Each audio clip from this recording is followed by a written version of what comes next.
তাসলিমা আম্মা বাদ। সেই মহান আল্লাহ রাব্বুল আলামিনের দরবারে লাখ কোটি শুকরিয়া যিনি আমাদেরকে সালাতুল জুমার দিনে জুমার নামাজ আদায় করার জন্য আল্লাহ তাআলা হাজারো মানুষের ভিতরে ছাঁটাই করে বাছাই করে দয়া করে মায়া করে তার রহমতের দৃষ্টি দিয়া 70 বার তাকানোর পরে আল্লাহ তাআলা আমাদেরকে তার ঘরে এনে হাজির করেছেন। এজন্য মহান মাহবুদের দরবারে শুকরিয়া আদায় করে বলুন আলহামদুলিল্লাহ। ইসি কমান্ডার উম্মত দরদি নবী সিরাজাম মুনিরা বাশির নাযির, যে নবী দুনিয়া আগমন করে দুনিয়ার সমস্ত অনাচার অত্যাচার অশ্লীলতা সুৎখোর ঘুষখোর চগলখোর জেরাকার ব্যভিচারকে উৎখাত করে দিয়া তামাম পৃথিবীতে একটি শান্তির ধর্ম ইন্নাদ্দিনা ইনদাল্লাহিল ইসলাম, ইসলাম ইজ কবাদ কমপ্লিট কোড অফ লাইফ, মানব রচিত যত বিধান আছে সমস্ত বিধানকে উৎখাত করে দেয়া একটি শান্তির সমাজ, শান্তির বিশ্ব গঠন করে মদিনাতুল নবী মদিনা মুনাওয়ারায় শায়িত আছেন আমাদের সেই পিয়ারা পয়গম্বর মুহাম্মদ রাসূলুল্লাহ সাল্লাল্লাহু আলাইহি ওয়াসাল্লাম। কুল্লু নাফসিন যায়কাতুল মাউত, যার প্রাণ আছে তাকে মৃত্যুর স্বাদ চাখতেই হবে। আল্লাহ তাআলা 4 জন ফেরেশতাকে বড় করে বানিয়েছেন, বেশি সম্মান করেছেন। এই 4 জন হলেন, 1 নম্বরে হলো হযরতে জিবরাইল আলাইহিস সালাতু ওয়াস সালাম, যিনি নবীদের কাছে ওহী নিয়ে আসতেন। আর 2 নম্বর হলো হযরতে মিকাইল আলাইহিস সালাতু ওয়াস সালাম, ইসরাফিল আলাইহিস সালাতু ওয়াস সালাম এবং আজরাইল আলাইহিস সালাতু ওয়াস সালাম। তো এই 4 জন ফেরেশতাকে আল্লাহ 4টা দায়িত্ব দিয়েছেন। কয়টা? 4টা। কিন্তু বর্তমানে জিবরাইল আলাইহিস সালাতু ওয়াস সালামের কাজ বন্ধ, তার কারণ দুনিয়ায় কোনো নবী আর আগমন করবেন না, আর ওহীনেও আসতে তাকে হবে না। আর মিকাইল আলাইহিস সালাতু ওয়াস সালামের কাজ হলো মেঘ দেওয়া। কি দেওয়া? মেঘ দেওয়া, বৃষ্টি বর্ষণ করা। পৃথিবীতে কোন জায়গায় কখন বৃষ্টির প্রয়োজন, বৃষ্টি দরকার, এই বৃষ্টি দেওয়া হলো মিকাইলের কাজ। আর হযরতে ইসরাফিল আলাইহিস সালাতু ওয়াস সালাম, ওনার কাজ হলো উনি সিংহা উনি নিয়ে দাঁড়িয়ে আছে, কান্না করে নিয়ে ওহে কাবের জঙ্গলে যখন আবি হায়াতের পানি পান করার জন্যে হযরতে জুলকারনাইন যখন গিয়েছিলেন, তখন এই সিংহায় মুখ দেওয়া অবস্থায় তিনি একজনকে দেখতে পেলেন, যার পা হলো জমিনে এবং আর মাথা হলো আসমানে। বলেন সুবহানাল্লাহ। তখন তিনি সিংহার জন্য একটুখানি মুখ সরায় বলছিল, আপনি এখানে কেন আইছেন? বলে আবি হায়াতের পানি পান করার জন্য। দেখছেন না ব্যাপার? আবি হায়াতের পানি পান করবেন। আল্লাহ আপনাকে দক্ষিণ থেকে উত্তর, পূর্ব থেকে পূব গগন পর্যন্ত রাজত্ব দিয়েছেন, আপনার স্বাদ পেটে নাই। আপনি আবি হায়াতের পানি পান করে কিয়ামত পর্যন্ত হায়াত পাওয়ার জন্য চিন্তা ভাবনা করতেছেন, এই আশা আপনি ত্যাগ করেন। এরপরে জুলকারনাইন উনি আর এই কথা শোনার পরে বাড়ি তার ফিরাইছিলেন না।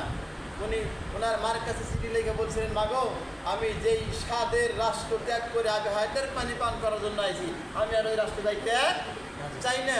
ওনার মা আফসোস করে বলছিল, আল্লাহ তুমি পৃথিবীর শ্রেষ্ঠ রত্ন আমার দান করেছিলে, আবার তুমি আমার কাছ করে ছিনে নিলা। কিয়ামতের ময়দানে যেন আমি আমার সন্তানের সঙ্গে জান্নাতের মাকামে পৌঁছাতে পারি। বলেন সুবহানাল্লাহ। এইখানে ইসরাফিলের সঙ্গে তার সাক্ষাৎ হয়েছিল। আর একদিন হলেন আজরাইল। আজরাইলের নাম আমরা সকলেই জানি, কি কন? এটা হলো খুবই ভয়ঙ্কর একজন ফেরেশতা, প্রত্যেকটা প্রাণীর জান তিনি কবজ করেন।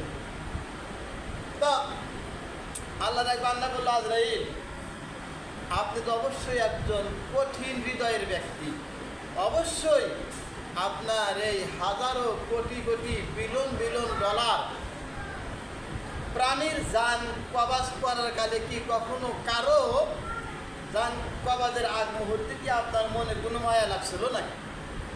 তাই মায়া লাগলে তো আর এই কাম করা যাবে না, কারণ ছোট্ট বাচ্চাটাকে তার কাছে তার বাবাকে আনতে হয়, মাকে আনতে হয়। আমার ওরকম কোনো মায়া লাগে নাই, তবে 2-1টা প্রাণ হরণ করার সময় আমার একটু মায়া লাগছিল। তার একটা হলো এরকম যে আল্লাহর এক বান্দা, রাজা, কি প্রভাবশালী একজন রাজা, কিতাবের ভিতরে তাকে আদ বলা হয়েছে। কি বলা হয়েছে? আদ। আর এই রাজা ওনার স্ত্রীকে নিয়ে যখন ভ্রমণে রওনা দিয়েছে, কোন জায়গায় জোরে বলেন? ভ্রমণে। লঞ্চের ভিতরে, জাহাজের ভিতরে, কিসের ভিতরে? জাহাজের ভিতরে ভ্রমণ করা আরামদায়ক, তারপরে কষ্ট আবার জাহাজেই বেশি, ঠিক কিনা? তো বাইরে আমার বন্ধুরা আমার,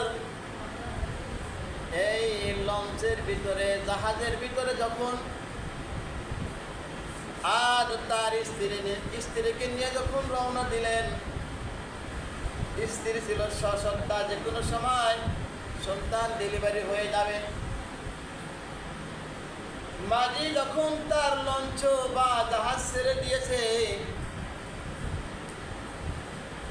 বিশাল সাগরের ভিতরে যখন পৌঁছে গেছে, গগনে ঝড়, কালো কালো মেঘ উঠে এসেছে, বিশাল বিশাল ঢেউয়ের কারণে জাহাজটা তলিয়ে গেছে। বলেন নাউজুবিল্লাহ। আপনি যখন লঞ্চে চড়বেন, নৌকায় চড়বেন, একটা দোয়া আছে, বিসমিল্লাহি মাজরিহা ওয়া মুরসাহা ইন্না রাব্বি লাগফুরুর রহিম। আল্লাহ না করুক, আপনি যদি মারা যান, আল্লাহ তাআলা আপনাকে শহীদি দরজা দিবেন। সুবহানাল্লাহ। বাড়ির জন্য বাড়াইবেন, বিসমিল্লাহি তাওয়াক্কালতু আলাল্লাহ। আমি আল্লাহ তাআলার উপরে তাওয়াক্কুল করে বাড়ির জন্য বের হলাম। বাসে যাওয়ার পরে একই দোয়া করবেন, বিমানে ওঠার পরে এই দোয়াটাই করবেন। কোনো দুর্ঘটনায় যদি আপনার মৃত্যু হয়, তাহলে আল্লাহ তাআলা আপনাকে জান্নাত দিয়ে দিবেন। সুবহানাল্লাহ। আর আল্লাহ তাআলার নামে তাওয়াক্কুল করলে, এই তাওয়াক্কুল করার কারণে আপনি যদি দুনিয়ার স্বার্থ, নেক স্বার্থ যদি হাসিল করার জন্য যান, আল্লাহ তাআলা প্রত্যেক কদমে কদমে নেকি লিখে দিবেন। সুবহানাল্লাহি বিহামদিহি। এজন্য আমরা কিন্তু অনেকেই দোয়া জানি কি না বলেন? জানি, কিন্তু পড়ার সময় মনে থাকে না। বাবাজিরা আছেন, এরপরে আমার ভাইরা আছেন, মাসলার ব্যাপারে কোনো লজ্জার কথা আছে কি? না। ফাতেমা তার বাবাকে বলতেন, বাবা এই মশলা কি, আমার স্বামীর মশলা কি, স্ত্রীর মশলা কি? আমি যদি বলি, মুরব্বী ভাইজান, মুরব্বী বাবাজি, আপনার সন্তান বুড়ো হয়ে গেছে, আপনি মুরব্বী হয়ে গেছেন, বলুন তো সহবাসী দোয়া কি অনেকেই পারবো না? পারবো কি? অনেক মানুষই দোয়া জানে না। কিন্তু আসলে এই দোয়া কলা পাঠ করা, এই দোয়াগুলো পাঠ করার জন্য খুবই দরকার। কারণ এই দোয়া যখন আপনি পাঠ করবেন, আপনার আমলের একটা জড়িয়ে, একটার পর একটা আপনার আমল বেশি হবে। সুবহানাল্লাহ। এলোমেলো চলার কি কোনো যুক্তি আছে? কোনো যুক্তি নাই। আপনারা লাইন গোনা সোজা বেরোবেন। তো বাইরে আমার, এই সাগরের ভিতরে যখন এই জাহাজটা ডুবে গেল, সমস্ত মানুষগুলা সাগরের ভিতরে মৃত্যুবরণ করল। এই পুরুষ মানুষটাও মৃত্যুবরণ করলো। আল্লাহ তাআলার খেলা, এই মহিলাটার গর্ভের ভিতরে একটা সন্তান যে কোনো সময় প্রবেশ হবে। এই সন্তান হলা মহিলাটা নদীর ভিতরে পানির উপরে যখন ভাসতে ভাসতে রওনা দিয়েছে, সমস্ত মানুষ যেখানে মৃত্যুবরণ করলো, এই মানুষটাই মহিলাটার গর্ভে সন্তান। আল্লাহ এই মহিলাকে বাঁচাইয়া দিলেন। বলেন সুবহানাল্লাহ। আজ গনে প্রায় 10-15-20 বছর আগে আমার এখানে একটা নৌকা তলাইছিল, মনে আছে? মুরুদিরা কর আমার কাশে মাঝে সাহেব নৌকায় আসলে গর্ব করছে অনেকদিন। ওই নৌকার ভিতরে অনেক যুবক মানুষ মারা গেছে, কিন্তু মুরব্বীরা বেঁচে ছিলেন। আল্লাহ তাআলা অনেকেই বড়াই করে, আমি যুবক বা আমার শরীরে শক্তিশালী, এর কি কোনো দাম আছে বলেন? কোনো দাম না। 3 বার যদি প্রস্রাব করে, পায়খানা করে, আর পূজা পাওয়া যায় না। এই মহিলাটা দেখলো একটা তক্তা, এই জাহাজের একটা তক্তা বেশি বেশি রওনা দিয়েছে। মহিলাটা তক্তের উপরে যখন চলল, আল্লাহ তাআলার খেলা, প্রসব বেদনা শুরু হয়ে গেছে। বলেন সুবহানাল্লাহ। কোন জায়গায় দেখেন সমস্ত মানুষ মহিলা শেষ, আল্লাহ একজন মানুষকে বাঁচিয়েছেন, তাও একজন মহিলা, তার গর্ভে আবার সন্তান। সুবহানাল্লাহ। সুবহানাল্লাহ। আল্লাহর বান্দি এই তক্তের উপরে চলে যখন বসলেন, তার প্রসব বেদনা যখন শুরু হয়ে গেল, মুহূর্তের ভিতরে আল্লাহ তাআলা একটা সুন্দর ফুটফুটে ছেলে বাচ্চা দান করলেন। বলেন সুবহানাল্লাহ। ছেলে বাচ্চা একটা তক্তের উপরে মায়ের সঙ্গে বাঁচতে বাঁচতে বাঁচতে বাঁচতে যখন বাটির দিকে যাইতেছে, আল্লাহ তাআলা ডেকে বলেন, ও আজরাইল যাও যাও, এই সন্তানের সামনে থেকে মায়ের জানটা কবজ করে নিয়ে এসে। বলেন সুবহানাল্লাহ। আজরাইল বলেন, যেহেতু আমার মওলার হুকুম, মায়ের জানটা কবজ করলাম। মায়ের জান কবজ করার পরে একটা সদ্য ভূমিষ্ঠ হওয়া একটা শিশু, সদ্য ভূমিষ্ঠ হওয়া একটা শিশু একটা তক্তার উপরে যখন বেশে রওনা দিয়েছেন,